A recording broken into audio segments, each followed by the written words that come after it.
మీరు ఇలా ట్రేడ్స్ తీసుకోవాలనుకుంటున్నారా? ఇలాగా సింపుల్ అండి. 2 మినిట్స్ ఈ వీడియో చూడండి. మీకొక ఐడియా వస్తది. ఎలా ట్రేడ్స్ తీసుకోవాలి? ఎలా ప్లాన్ చేయాలని. ఇది టీటీఎం మోడల్. దీంట్లో నేను 3 స్టెప్స్ యూజ్ చేస్తాను. Fair value gap, liquidity, breakup structure. First ఏందంటే మన సెటప్ ఇది. ఇక్కడ breakup structure, liquidity, fair value gap use చేసుకొని ట్రేడ్స్ ప్లాన్ చేస్తాం. ఫస్ట్ మన మార్కెట్ స్ట్రక్చర్ చూపిస్తాను మీకిక్కడ.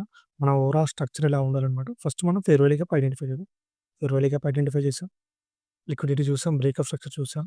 Next rejection candle entry plan చేస్తాం. సింపుల్‌గా ఇక్కడ ఎక్స్‌ప్లెయిన్ చేస్తాను. ఒక బుల్లిష్ ట్రెండ్ జరుగుతుంది. ఒక ఫెయిర్ వాల్యూ గ్యాప్ ఉంది ఇక్కడ మనకి. ఓకేనా? మనకి ఫెయిర్ వాల్యూ గ్యాప్ క్రియేట్ అయిన తర్వాత ఏమైంది? లిక్విడిటీ.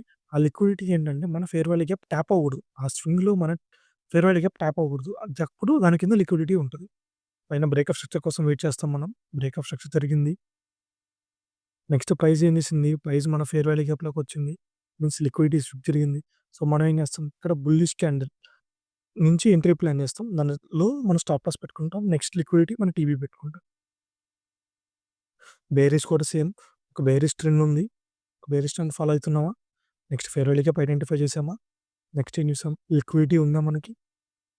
బ్రేక్అప్ స్ట్రక్చర్ ఉంది. రిజెక్షన్ క్యాండిల్ ఉంది.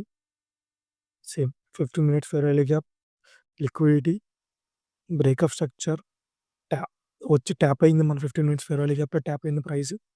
స్టాప్ లాస్ దాని హై పెట్టుకుంటాం. టీపీ వచ్చి మనం నెక్స్ట్ లిక్విడిటీ వరకు డ్రాగ్ చేస్తాం. ఓకేనా? ఇలాగనమాట. ఇన్‌కేస్